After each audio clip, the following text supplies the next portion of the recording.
बिस्मिल्लाहिर्रहमानिर्रहीम। अस्सलाम वालेकुम dear students, this is Shahzad Ashraf from the channel top spot physics. Dear students, आज हम लोग बात करने जा रहे हैं इक्वेशंस ऑफ मोशन के बारे में और anti test point of view से हम लोग बात करेंगे।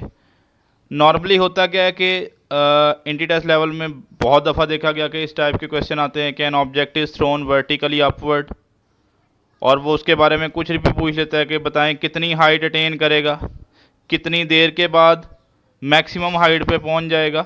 या सिमिलरली वो बोलता है कोई ऑब्जेक्ट डाउनवर्ड थ्रो किया गया है तो बताएं कितने देर के बाद कितना डिस्टेंस कवर करेगा, कितने टाइम के बाद उसकी कितनी वेलोसिटी होगी, जब वो ज़मीन को स्ट्राइक करेगा तो तब उसकी वेलोसिटी क्या होगी। तो जब भी ऐसे सारे क्वेश्चन आते हैं तो बच्चे अप्रोच करते हैं इक्वेशंस ऑफ मोशन को, लेकिन उस टाइम स्टूडेंट्स को पर्टिकुलरली ये समझ नहीं आ रहा होता कि कौन सी इक्वेशन ऑफ मोशन यूज़ होगी। तो बेटे आज हम लोग डिटेल में बात करने जा रहे हैं इक्वेशंस ऑफ मोशन के बारे में। दो तरह से हम लोग बात करेंगे। एक तो हम लोग सीखेंगे कि कब कौन सी इक्वेशन ऑफ मोशन यूज़ होनी है, वो भी इंशाल्लाह आप लोग सीख लोगे। और एक और भी इसका सलूशन है कि आप लोग सारे शॉर्टकट्स याद कर लो, तो शॉर्टकट याद कर लोगे तब भी आसानी रहेगी। तो मैं सबसे पहले बताने जा रहा हूँ शॉर्टकट्स। मैंने दो तरह से कैटेगराइज कर लिया। अगर किसी ऑब्जेक्ट को वर्टिकली अपवर्ड थ्रो किया जाए और अगर किसी ऑब्जेक्ट को वर्टिकली डाउनवर्ड थ्रो किया जाए तो तब वो एग्जामिनर आपसे कौन कौन सी चीज़ें पूछ सकता है और उसका सलूशन क्या होगा और कब कब कौन सा फॉर्मूला यूज़ होगा उसके बारे में बात करने जा रहे हैं। तो नंबर एक में बेटे आप लोगों को शॉर्टकट सीखने हैं और नंबर दो में बताऊंगा अगर ये शॉर्टकट भूल जाए तो फिर भी आप लोग बहुत आसानी से इस शॉर्टकट को अप्रोच कर सकते हो। तो आइए हम लोग बात करते हैं। सबसे पहले अगर किसी ऑब्जेक्ट को वर्टिकली अपवर्ड थ्रो कर दिया जाए, ठीक है, वो बता दे एक ऑब्जेक्ट है उसको वर्टिकली अपवर्ड थ्रो कर दिया और उसके बारे में आपसे वो मुख्तलिफ पैरामीटर्स पूछ ले। आपसे पूछे कि एक ऑब्जेक्ट है उसको certain velocity for example 5 metre पर सेकंड से थ्रो कर दिया है, बताएं कितनी मैक्सिमम हाइट अटेन करेगा। तो बेटे मैक्सिमम हाइट अटेन का फॉर्मूला याद कर लें, h is equal to VI² over 2G। अभी हम लोग डेरिवेशन में नहीं जा रहे, अगर आप लोग कहो तो मैं डेरिवेशन भी बता देता हूँ। बेटे इसमें हमारे पास third equation of motion use होनी है, मैं आपको बता देता हूँ। 2AS is equal to VF² minus VI²। अब देखें जब उसने मैक्सिमम हाइट पे पहुंचना है तो उसकी फाइनल वेलोसिटी क्या हो जाएगी, 0। तो बेटे जो ही आप VF को 0 पुट करके यहाँ से S के लिए चीज़ें सॉल्व करोगे तो 2AS is equal to VI² आ जाएगा, और यहाँ से अगर हम लोग S के लिए सॉल्व करेंगे तो हमारे पास आंसर आ जाएगा VI² ओवर 2G। मतलब ये हम लोगों ने सोचा या डिराइव किया इक्वेशन ऑफ मोशन से ही। बट बेटे अभी हमें डेरिवेशन में नहीं जाना, अभी मैं एक दफ़ा के लिए बता रहा हूँ कि शॉर्टकट्स याद करो और नेक्स्ट में बताऊँगा अगर ये शॉर्टकट भूल जाएँ तो आपने किस तरह से इक्वेशन ऑफ मोशन सोचनी है कि कौन सी अप्लाई होगी। तो सबसे पहले याद कर लें कि अगर कोई ऑब्जेक्ट अपवर्ड थ्रो किया गया है तो वो कितनी मैक्सिमम हाइट अटेन करेगा, उसका फॉर्मूला याद कर लें, VI² ओवर 2G है। जस्ट आपको जो इनिशियल वेलोसिटी जिससे थ्रो किया गया है वो वेलोसिटी पुट करनी है तो आपके पास आंसर आ जाएगा। अब वो आपसे ये भी पूछ सकता है कि एक ऑब्जेक्ट है उसको सर्टेन वेलोसिटी से थ्रो कर दिया, बताएं वो कितनी मैक्सिमम हाइट अटेन करेगा। तो वो हम लोगों ने बात कर ली। नंबर दो में हम लोग बात करने जा रहे हैं कि इस मैक्सिमम हाइट तक जाने में कितना टाइम लेगा, time to reach the maximum height. तो बेटे इसका शॉर्टकट फॉर्मूला भी याद कर लें, T is equal to VI over G है इसका फॉर्मूला। अगर आप लोग देखो तो ये भी हम लोग डिराइव कर सकते हैं, कहाँ से, फर्स्ट इक्वेशन ऑफ मोशन से ये डेरिवेशन आई है। बट मैं बता रहा हूँ उस टाइम स्टूडेंट्स को समझ नहीं आ रहा होता कि कौन सी इक्वेशन ऑफ मोशन यूज़ होनी है। तो फॉर्मूला हमारे पास है VF is equal to VI plus AT। तो बेटे सिंपली जस्ट फाइनल वेलोसिटी को 0 पुट करना है और एक ही जगह में -G पुट करना है अपवर्ड के लिए। तो यहाँ से T की वैल्यू पता लगाओगे तो आपके पास ये आ जाएगी। तो time to reach the maximum height अगर आपसे पूछ ले और इनिशियल वेलोसिटी दी हो तो आपने just simple initial velocity put करनी है और आपके पास आंसर आ जाएगा।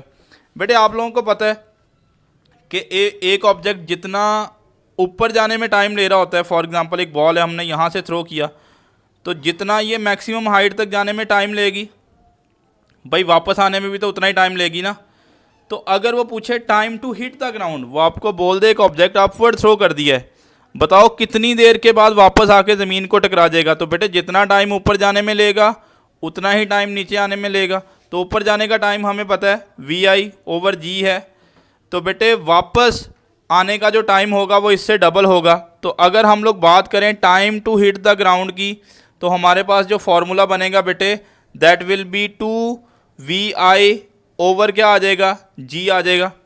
तो ये फार्मूला याद कर लें कि अगर वो पूछे एक ऑब्जेक्ट है उसको वर्टिकली अपवर्ड थ्रो कर दिया है, बताएं कितनी देर के बाद ज़मीन को स्ट्राइक करेगा, तो आपने सिंपली फार्मूला याद कर लेना है 2VI/G। बेटे ये सारी हम लोग बातें कर रहे हैं अगर किसी ऑब्जेक्ट को अपवर्ड थ्रो करें। मैं अपवर्ड के शॉर्टकट बता रहा हूँ। मैक्सिमम हाइट कितनी अटेन करेगा, कितने टाइम के बाद मैक्सिमम हाइट पे पहुँच जाएगा, कितनी देर के बाद वापस ज़मीन को हिट करेगा। अगर आपको पूछे कि एक ऑब्जेक्ट है सर्टन वेलोसिटी से आपने थ्रो कर दिया है, फॉर एग्जांपल ये बॉल है, इसको 5 मीटर पर सेकंड से आपने थ्रो कर दिया है, बताएं ज़मीन तक वापस आने में, ज़मीन तक जब वापस आएगी इसकी स्पीड क्या होगी। और वो नॉर्मली हम लोग जितने भी क्वेश्चन ले रहे होते हैं उसमें हमने एयर फ्रिक्शन को निगलेक्ट किया होता है। तो बेटे अगर वो बोल दे एयर फ्रिक्शन निगलेक्टेड है, एयर फ्रिक्शन को निगलेक्ट किया हुआ है, तो बताएं ज़मीन तक वापस आएगा जब, तो उसकी वेलोसिटी क्या होगी, इनिशियल वेलोसिटी आपको बता देगा। तो बेटे बहुत सिंपल बात है भाई, जाहिर सी बात है उसकी वेलोसिटी फाइनली ज़मीन तक पहुंचते हुए वही होगी जितनी वेलोसिटी से हमने उसको क्या किया था, थ्रो किया था, क्योंकि उसने during the motion air resistance तो थी नहीं, तो उसकी वेलोसिटी में कोई लॉस नहीं होगा। तो अगर वो आपसे पूछे कि कितनी वेलोसिटी होगी ज़मीन तक पहुँचते समय, उसकी वेलोसिटी क्या हो जाएगी, तो बेटे वो वही वेलोसिटी होगी जितनी वेलोसिटी से वो स्ट्राइक किया था।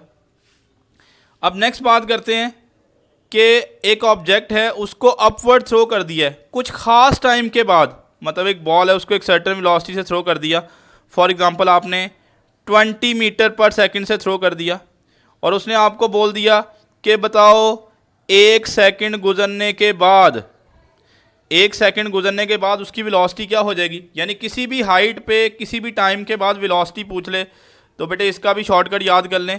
ये हमारे पास equation of first equation of motion ही है, VF is equal to VI plus AT लिखते थे, बट ऊपर जाते हुए एक ही जगह में -G रिप्लेस करेंगे तो -GT आ जाएगा।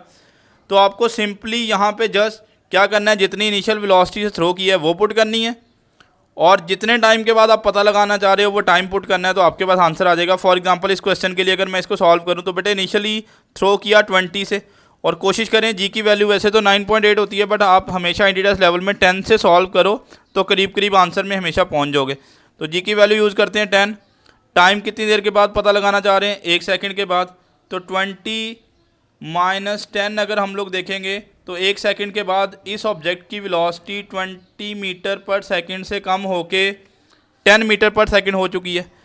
तो बेटे सबसे पहले आप लोगों ने ये शॉर्टकट फॉर्मूला याद कर लेने हैं कि अगर किसी ऑब्जेक्ट को अपवर्ड थ्रो करें तो उसके बारे में मैक्सिमम हाइट कितनी अटेन करेगा वो पूछे तो फॉर्मूला याद कर लें, time to reach the maximum height का फॉर्मूला याद कर लें, कितनी देर के बाद ज़मीन को स्ट्राइक करेगा उसका फॉर्मूला याद कर लें, ज़मीन को कितनी वेलोसिटी से स्ट्राइक करेगा, या किसी भी हाइट के ऊपर उसकी वेलोसिटी एक पर्टिकुलर टाइम के बाद पूछ ले, तो ये सारे शॉर्टकट्स याद कर लें। अगर ये शॉर्टकट भूल जाएं तो इसका मैं ट्रिक भी इंशाल्लाह आपको बताने जा रहा हूँ कि किस तरह से आप लोग इसको याद करोगे। तो ये अपवर्ड मोशन के लिए आपने बेटे सारी चीज़ें याद कर लेनी है। अब जब भी अपवर्ड मोशन के क्वेश्चन आएंगे तो आपने यही फॉर्मूले अप्लाई करने। अब बेटे डाउनवर्ड मोशन के क्वेश्चन भी वो आपसे पूछता है, समटाइम वो बोलता है कि ऑब्जेक्ट है उसको डाउनवर्ड थ्रो कर दिया है, तो उसके बारे में कुछ पर्टिकुलर अगर आपसे चीज़ें पूछ ले, अगर आपसे पूछ ले, अब मैं डाउनवर्ड मोशन के सारे शॉर्टकट्स बताने जा रहा हूँ और फिर मैं नेक्स्ट बताऊँगा अगर ये शॉर्टकट भूल जाएँ तो आप इन शॉर्टकट्स को कैसे देख सकते हो। तो सबसे पहले अगर वो बोले एक ऑब्जेक्ट है उसको वर्टिकली डाउनवर्ड थ्रो कर दिया आपने, तो बताओ n सेकंड्स के बाद वो कितना डिस्टेंस कवर करेगा। तो बेटे कोई मुश्किल बात नहीं है, आपने जो फॉर्मूला यूज़ करना है डिस्टेंस आफ्टर n सेकंड्स वो बनेगा s is equal to 1/2 GT²। G की वैल्यू पता है, जस्ट उसने जो भी टाइम दिया होगा आपने बेटे यहाँ पे पुट करना है, तो फौरी डिस्टेंस आ जाएगा कि इतने टाइम के बाद ये इतना डिस्टेंस कवर कर लेगा। अब इसका मज़ीद एक शॉर्टकट बना लेते हैं। मैंने बताया जी की वैल्यू 10 होती है, तो यहाँ पे बेटे 10 पुट करो, तो जब 2 से डिवाइड करोगे तो 10 डिवाइडेड बाई 2 कितना आ जाएगा, 5 आ जाएगा। तो आप ये वाला फॉर्मूला याद कर लो कि n सेकेंड्स के बाद कितना डिस्टेंस कवर कर रहा है, उसका फॉर्मूला बेटे याद कर लें, वो होगा 5t²। आपको जस्ट टाइम पुट करना है, मतलब आपको बोले 1 सेकंड के बाद कितना डिस्टेंस कवर करेगा, चलें उस डिस्टेंस को हम लोग S1 बोल लेते हैं।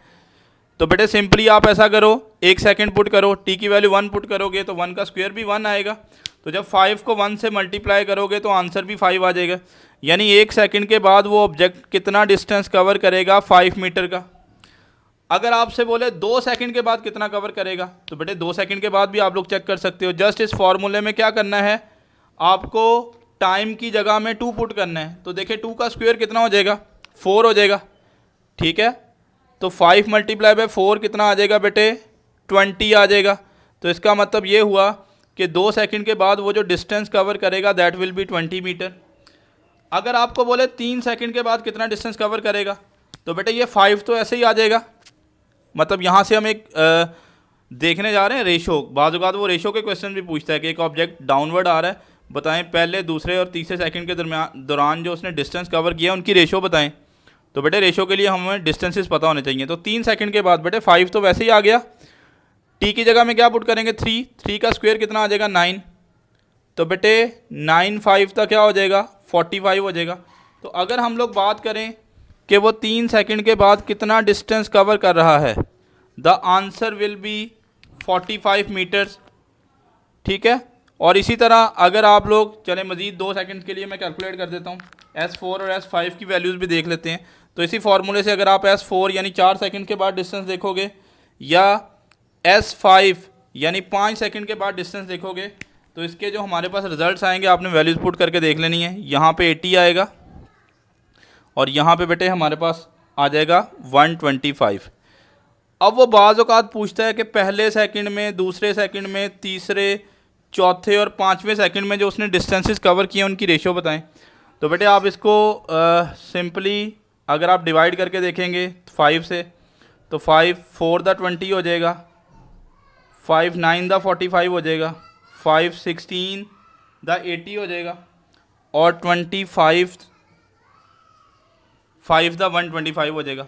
तो अगर वो आपसे रेशो पूछ ले कि बताओ पहले सेकंड, दूसरे सेकंड, तीसरे, चौथे और 5वें सेकंड में जो डिस्टेंसेस कवर किए हैं उनकी रेशो बताओ, तो बेटे वर्टिकली डाउनवर्ड जब भी वो थ्रो कर रहा हो ऑब्जेक्ट को, अगर आपसे पूछे कि n सेकंड के बाद कितना डिस्टेंस कवर हुआ है, तो बेटे फार्मूला याद कर लें, 5t² है शॉर्टकट फार्मूला। अब बेटे वो n सेकंड्स के बाद ना पूछे, आपसे पूछे nth सेकंड में कितना डिस्टेंस कवर किया है। भाई n सेकंड का क्या मतलब है, फॉर एग्जांपल हमने अभी देखा कि एक ऑब्जेक्ट जो था उसने पहले सेकंड में 1 सेकंड के बाद कितना डिस्टेंस कवर किया था, 5 मीटर का। 2 सेकंड के बाद कितना हो गया, 20। इसका मतलब है उसने दूसरे सेकंड में, देखिए पहले सेकंड में तो जस्ट उसने, चले मैं फर्स्ट सेकंड बना लेता हूँ, 5 मीटर का डिस्टेंस कवर किया था। 2 सेकंड के बाद बेटे मान लें वो यहाँ पे आ गया, तो 2 सेकंड के बाद उसका टोटल डिस्टेंस हो चुका है 20 मीटर। इसका मतलब ये होगा कि उसने दूसरे सेकंड में कितना डिस्टेंस कवर किया है, 15 मीटर। तो ये तो आपको वहाँ से फिर कैलकुलेट करना पड़ेगा, पहले का डिस्टेंस भी पता होना चाहिए, दूसरे का भी। तो बेटे ऐसे क्वेश्चन में भी एक शॉर्टकट बता रहा हूँ, अगर आपसे nth सेकंड में यानी दूसरे सेकंड में पूछ ले, तीसरे सेकंड में पूछ ले, दूसरे से तीसरे के दौरान कितना डिस्टेंस कवर किया है, तो फिर आप लोग कौन सा फॉर्मूला यूज़ करोगे। तो आइए उस फार्मूले में चलते हैं। तो बेटे एक शॉर्टकट फार्मूला बता रहा हूँ, वैसे तो ये फार्मूला बाकायदा फुल फ्लज फॉर्म में है, बट मैं सिर्फ शॉर्टकट बता रहा हूँ। तो बेटे याद कर लें, S is equal to G/2, G की वैल्यू आपने 10 ही पुट करनी है, 2n माइनस 1। यहाँ पे आपने बेटे n वो टाइम पुट करना है जिस दौरान पता लगाना है। फॉर एग्जांपल बोले दूसरे सेकंड में कितना डिस्टेंस कवर किया, तो बेटे दूसरे सेकंड के लिए आप n की वैल्यू 2 पुट कर दोगे, तो उस दूसरे सेकंड में यानी पहला सेकंड जब ख़त्म हुआ तो दूसरा सेकंड शुरू हुआ, तो दूसरे सेकंड में उसने कितना डिस्टेंस कवर किया, तीसरे सेकंड में कितना कवर किया। तो ये फार्मूला, इसको मज़ीद शॉर्टकट बना लेते हैं हम लोग। जी की वैल्यू क्या होगी, 10 डिवाइडेड बाई 2 लिखें, क्या आ जाएगा 5 इंटू क्या हो जाएगा बेटे 2n माइनस 1 हो जाएगा। तो वो अगर पूछे दूसरे सेकंड में कितना डिस्टेंस कवर किया है, तो बेटे आपने सिंपली यहाँ पे n की वैल्यू 2 पुट करनी है। तो आप बारी बारी पता लगा सकते हो। फॉर एग्जांपल मैं बात करूँ पहले सेकंड में कितना डिस्टेंस कवर किया है, तो बेटे आप क्या करो, n की वैल्यू 1 पुट कर दो, तो 2 मल्टीप्लाई बाई 1 2 ही हो जाएगा। 2 माइनस 1 1 को 5 से मल्टीप्लाई करेंगे तो आंसर आएगा हमारे पास 5 मीटर। आप देखो पहले सेकंड में और पहले सेकंड के बाद 5 मीटर डिस्टेंस कवर हो रहा है। अब वो पूछ रहे 2 सेकंड के बाद नहीं, दूसरे सेकंड में कितना डिस्टेंस कवर हो रहा है। तो बेटे हम पहले में कवर हुआ था 5 मीटर, 2 सेकंड के बाद कवर हो गया 20 मीटर, इसका मतलब है दूसरे सेकंड में 15 मीटर कवर हुआ है। अब देखते हैं क्या हमारा ये फॉर्मूला भी हमें 15 मीटर आंसर दे रहा है या नहीं दे रहा। तो आइए हम लोग चेक करते हैं दूसरे सेकंड में। तो बेटे ये 5, यहाँ पे 2, कौन से सेकंड में पता लगाना चाह रहे हैं दूसरे में, तो यहाँ पर भी n की वैल्यू 2 पुट कर देंगे, माइनस क्या हो जाएगा 1, तो ये होगा बेटे 5, 2 2 दा होगा 4, 4 माइनस 1 क्या हो जाएगा 3, 5 मल्टीप्लाई बाय 3 क्या हो जाएगा 15। इसका मतलब ये समझ में आया कि दूसरे सेकंड में जो डिस्टेंस कवर हो रहा है वो 15 मीटर कवर हो रहा है। तो बेटे इसका मतलब ये हुआ कि अगर हम लोग S2 की वैल्यू पता लगाएं, डिस्टेंस कवर्ड इन सेकंड यानी दूसरे सेकंड में कितना डिस्टेंस कवर हुआ, तो बेटे इसका आंसर हमारे पास आ रहा था 15 मीटर। ऐसे ही आप बाकी सारे डिस्टेंसेस कैलकुलेट करके उनकी रेशो भी देख सकते हो। तो मैं जस्ट वैल्यूज़ लिख लेता हूँ, आप लोग क्या कीजिएगा खुद वैल्यूज़ पुट करके सॉल्व करके देख लीजिएगा, लेकिन मैं एक दफ़ा के लिए लिख देता हूँ। यहाँ पे आएगा बेटे 25, ये होगा 35 और ये हमारे पास हो जाएगा 45। तो यहाँ से आप लोग रेशो भी बना सकते हो कि पहले सेकंड में, दूसरे सेकंड में, तीसरे सेकंड में कितना डिस्टेंस कवर हो रहा है। तो ये बनेगा 1:3:5:7:9 हमारे पास आंसर आ जाएगा। तो वो 2 तरह के क्वेश्चन पूछ सकता है डाउनवर्ड मोशन में कि कितने टाइम के बाद कितना डिस्टेंस कवर हुआ और एक पर्टिकुलर सेकंड में कौन सा कितना डिस्टेंस कवर हुआ। अब वो नंबर 2 में पूछ सकता है कि एक ऑब्जेक्ट है, उसको सर्टेन हाइट से हम लोगों ने थ्रो कर दिया। फॉर एग्जांपल ये बॉल है, उसको हमने 10 मीटर की हाइट से थ्रो कर दिया। अब आपको हाइट गिवन है 10 मीटर की, तो बोले 10 मीटर की हाइट से थ्रो कर दिया हमने, बताएं ज़मीन तक आने में कितना टाइम लेगी, time to hit the ground. तो मैं फिर से बता रहा हूँ, डेरिवेशन में नहीं जा रहे, शॉर्टकट फार्मूला याद कर लें। तो बेटे ये फार्मूला याद कर लें, T=2h/g²रूट, ये फार्मूला याद कर लें। ये हमारे पास यहीं से S=1/2 GT² से ही हमने ड्राइव किया है, बट डेरिवेशन में थोड़ा आगे चलेंगे, फिल वक्त शॉर्टकट याद कर रहे हैं हम लोग। तो बेटे हाइट पुट कर दें 10 मीटर, जी की वैल्यू भी 10, 10 से 10 कैंसिल होगा तो बाकी बचेगा √2। तो अगर हम √2 को सॉल्व करेंगे, तो मैंने बेसिक मैथ्स की एक्टिविटी में आपको बताया हुआ है कि √2 की वैल्यू 1.41 होती है। तो ये 1.41 सेकंड्स के बाद ज़मीन को स्ट्राइक कर देगा। तो बेटे नेक्स्ट थिंग याद कर लें कि अगर कोई ऑब्जेक्ट कुछ हाइट से हम लोग थ्रो कर दें तो वो ज़मीन तक आने में कितना समय लेगा। तो फार्मूला याद कर लें 2h/g। अब वो पूछे ज़मीन को टकराते समय उसकी वेलोसिटी क्या होगी, velocity to hit the ground. कुछ हाइट से थ्रो कर दिया, 10 मीटर की हाइट से थ्रो कर दिया, बताएं जब ये ज़मीन को स्ट्राइक करेगा तो ज़मीन को टकराते समय उसकी वेलोसिटी क्या होगी, velocity on hitting the ground. तो बेटे इसका फॉर्मूला भी याद कर लें, VF=2gh²रूट। आपने सिंपली यहाँ पे क्या पुट करना है, हाइट की वैल्यू पुट करनी है, जितनी हाइट से आप लोग थ्रो कर रहे हो, ठीक है। जैसे ही वो हाइट पुट करोगे तो आपको बेटे ये फार्मूला फौरी बता देगा कि ज़मीन को टकराते समय उसकी वेलोसिटी क्या होगी। अब यहाँ पे वो एक और तरह का क्वेश्चन भी पूछता है, और ये इनफैक्ट इंटीडेस में पूछा भी हुआ है। मैंने मोशन एंड फोर्स के पास पेपर्स बेटे शेयर किए हुए हैं, वो भी आप देखिएगा। तो उसमें एक क्वेश्चन पूछा हुआ है, ये इनफैक्ट चैप्टर नंबर 4 से है, बट हम वर्क एनर्जी प्रिंसिपल से इसको हम लोग डिराइव करते हैं। बट हम लोग यहाँ पे चूँकि वो किसी भी हाइट पे वेलोसिटी पूछ सकता है, तो मैं इसको यहाँ पे भी डिस्कस कर लेता हूँ। फॉर एग्जांपल वो बोले 10 मीटर की हाइट पे है एक ऑब्जेक्ट, चलें इसको मैं H1 बोल लेता हूँ।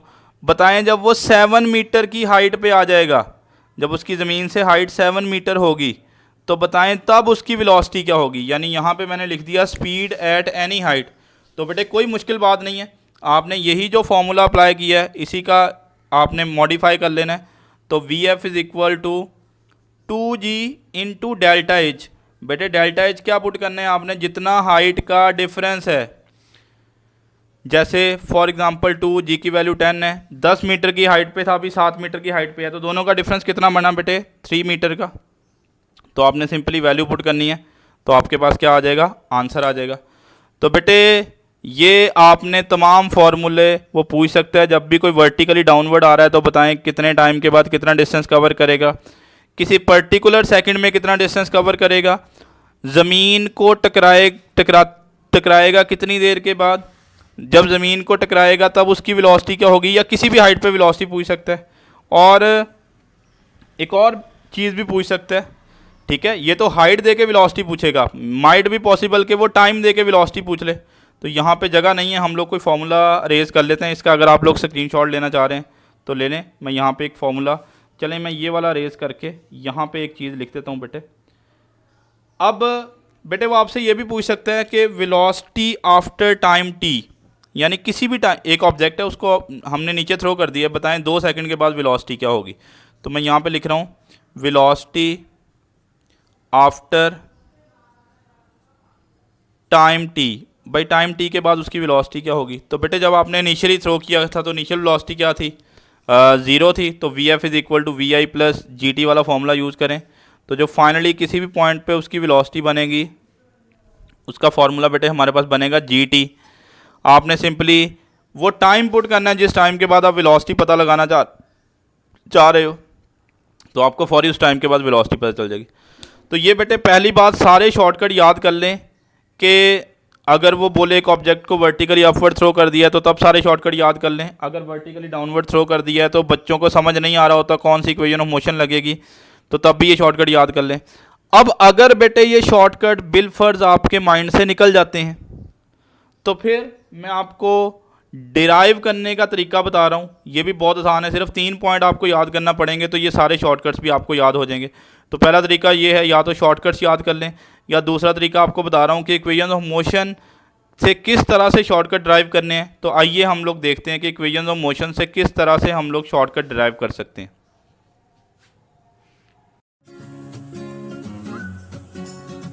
आइए स्टूडेंट, अब हम लोग बात करते हैं कि अगर हमें वो तमाम शॉर्टकट्स जो वर्टिकली अपवर्ड या वर्टिकली डाउनवर्ड के लिए हमने सीखे, अगर वो भूल जाएं तो उन्हें ड्राइव कैसे करना है। तो एक क्विक सा ओवरव्यू लेंगे हम लोग इक्वेशन ऑफ मोशन का, और आप अगर आपने ये वाली चीज़ सीख ली तो आप फौरी से अप्रोच कर सकते हो कि कहाँ पर कौन सी इक्वेशन ऑफ मोशन यूज़ होने जा रही है। ठीक है, तो लेकिन इक्वेशन ऑफ मोशन यूज़ करने से पहले 2-3 चीज़ें याद रखिएगा कि इक्वेशन ऑफ मोशन तभी यूज़ होंगी जब 1 डायमेंशनल मोशन होगी, यानी ऑब्जेक्ट लीनियरली मूव कर रहा होगा और एक्सेलरेशन कांस्टेंट होगा, otherwise equation of motion use नहीं होंगी।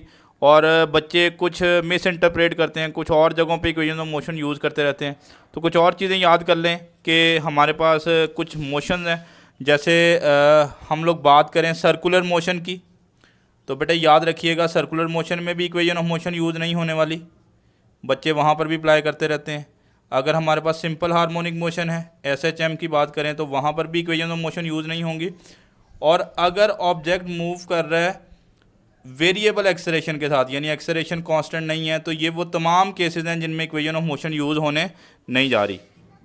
तो अब क्विक सी हम लोग एक ओवरव्यू लेते हैं फर्स्ट इक्वेशन ऑफ मोशन का। तो बेटे फर्स्ट इक्वेशन ऑफ मोशन है V F is equal to we I plus A T. इस इक्वेशन का नाम है वेलोसिटी टाइम इक्वेशन। आपको इक्वेशंस का नाम अगर भूल भी जाए तो फॉर्मूले से देख सकते हो, 2 चीज़ें इन्वॉल्व हैं, वेलोसिटी और टाइम इन्वॉल्व हैं। तो इसमें 2 तरह के क्वेश्चन जब भी पूछे जाएं तो आपने first equation of motion use करनी है, वेलोसिटी बाय टाइम पूछा जाए या टाइम बाय वेलोसिटी पूछा जाए। मतलब आपको टाइम दे दे और वेलोसिटी पूछ ले, जैसा फ्री फॉलिंग में हमने शॉर्टकट पढ़ के आए हैं कि अगर कोई ऑब्जेक्ट जो है वो वर्टिकली डाउनवर्ड आ रहा हो तो किसी भी लम्हे उसकी वेलोसिटी पूछ ले कितनी वेलोसिटी आएगी। तो बेटे फार्मूला हमने पढ़ा था V F is equal to we I plus A T. V I तो 0 होगा वर्टिकली डाउनवर्ड के लिए। तो आपको सिंपली यहाँ पे करना क्या है बेटे, आपको टाइम की वैल्यू सब्स्टिट्यूट करनी है। जो ही आप टाइम की वैल्यू पुट करोगे तो आप वेलोसिटी, आप लोग पता लगाना चाह रहे थे, वेलोसिटी की वैल्यू आपके पास आ जाएगी। तो अगर आपको टाइम गिवन और वेलोसिटी पता लगानी हो तो फर्स्ट इक्वेशन ऑफ मोशन है जिसका नाम ही वेलोसिटी टाइम इक्वेशन है।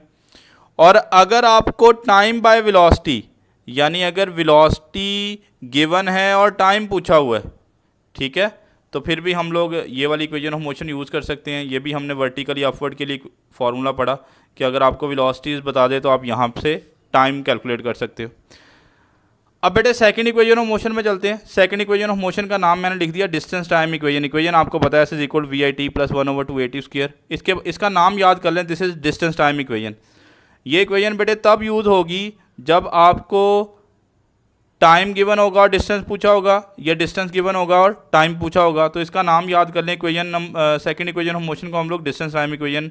जैसे अभी हम लोग शॉर्टकट पढ़ के आए हैं कि अगर कोई भी ऑब्जेक्ट वर्टिकली डाउनवर्ड मूव कर रहा होगा तो वो पूछ ले किसी भी लम्हे कितना डिस्टेंस कवर करेगा, यानी टाइम गिवन होगा और डिस्टेंस आपको पता लगाना होगा। तो डिस्टेंस बाय टाइम, आपको टाइम गिवन है और आपको डिस्टेंस पता लगाना है। तो बेटे जस्ट आप लोग यहाँ पे टाइम की वैल्यू पुट करोगे और आपके पास फौरी किसकी वैल्यू आ जाएगी, डिस्टेंस की। देखें ये हमने कहाँ से ड्राइव किया, सेकंड इक्वेशन ऑफ मोशन से ड्राइव किया, s is equal to we I T plus 1/2 square से just v i zero put करके। दूसरा है टाइम बाय डिस्टेंस। तो बेटे अगर आपको डिस्टेंस गिवन हो और टाइम पूछा जाए, जैसे मैंने आपको बताया था डाउनवर्ड मोशन में ही, अगर वो आपको बता दे इतनी हाइट से थ्रो कर रहे हैं, बताओ कितनी देर के बाद ज़मीन को टकरा जाएगी। मतलब टाइम पूछा हुआ है और हाइट यानी डिस्टेंस आपको बताया हुआ है। तो बेटे आपको फौरी याद कर लेना है कि distance time equation second equation of motion का नाम है। तो आपने फौरी सेकंड इक्वेशन ऑफ मोशन पे जाना है। अगर ये शॉर्टकट भूल जाए तो आप फौरी सेकंड इक्वेशन ऑफ मोशन से ड्राइव कर लोगे। तो जस्ट नाम याद कर लें, फर्स्ट इक्वेशन ऑफ मोशन का नाम वेलोसिटी टाइम इक्वेशन है, सेकंड इक्वेशन ऑफ मोशन का नाम डिस्टेंस टाइम इक्वेशन है। अब सिमिलरली जो थर्ड इक्वेशन ऑफ मोशन है बेटे उसका फॉर्मूला आपको पता है, 2as is equal to V F square minus V I square. इसका नाम मैं आपको बता रहा हूँ, this is called the velocity distance equation. बेटे अगर आप लोगों को यहाँ पे वेलोसिटी गिवन हो और डिस्टेंस पूछा हो या डिस्टेंस गिवन हो तो वेलोसिटी पूछी हो, तो आपने थर्ड इक्वेशन ऑफ मोशन में जाना है। जैसे डिस्टेंस बाय वेलोसिटी पूछ ले, आपको वेलोसिटी बता दे और पूछे कितना डिस्टेंस कवर करेगा। जैसे मैंने आपको वर्टिकली अपवर्ड में बताया था कि अगर आपको बोल दे एक ऑब्जेक्ट है उसको सर्टन वेलोसिटी से थ्रो कर दिया, बताएं कितनी हाइट अटेन करेगा। तो बेटे आपने वेलोसिटी पुट करनी है और फौरी हाइट आ जाएगी। तो देखें डिस्टेंस बाय वेलोसिटी, आपने वेलोसिटी पुट किया और डिस्टेंस आ गया। या वेलोसिटी बाय डिस्टेंस, आपने वर्टिकली डाउनवर्ड में देखा कि ज़मीन को टकराते समय उसकी वेलोसिटी क्या होगी। तो बेटे आपने डिस्टेंस यहाँ पे पुट किया, यानी जितनी हाइट से थ्रो किया वो हाइट पुट करोगे तो हमारे पास फौरी क्या आ जाएगी, वेलोसिटी आ जाएगी। तो अगर वो जो तमाम शॉर्टकट्स हमने जो पहले डिस्कस किए बेटे आप लोगों को भूल जाएं तो आप इन तीनों इक्वेशन ऑफ मोशन के नाम याद कर लो। First equation of motion is velocity time equation, second equation of motion is distance time equation and third equation of motion is velocity distance equation. तो जब भी आपको वेलोसिटी और टाइम में से एक गिवन हो और दूसरा पूछा हो तो फर्स्ट इक्वेशन ऑफ मोशन, जब डिस्टेंस और टाइम में से एक गिवन हो दूसरा पूछा हो तो सेकंड इक्वेशन ऑफ मोशन, जब भी वेलोसिटी और डिस्टेंस में एक गिवन हो और दूसरा पूछा हो तो थर्ड इक्वेशन ऑफ मोशन। तो अगर आप लोग ये तीनों इक्वेशन ऑफ मोशन के नाम याद कर लोगे तो होपफुली आपको वो शॉर्टकट्स अगर भूल भी जाएँ तो आप बहुत आसानी से इन्हें ड्राइव कर सकते हो। So student this is all about the equation of motion. इसके प्रैक्टिस टेस्ट के लिए मैं व्हाट्सएप नंबर शेयर कर रहा हूँ, तो अगर कुछ प्रैक्टिस क्वेश्चन आपको लेना होंगे तो उस नंबर पे आप लोग व्हाट्सएप कर सकते हो। फिल वक्त के लिए इतना ही, अल्लाह हाफिज़।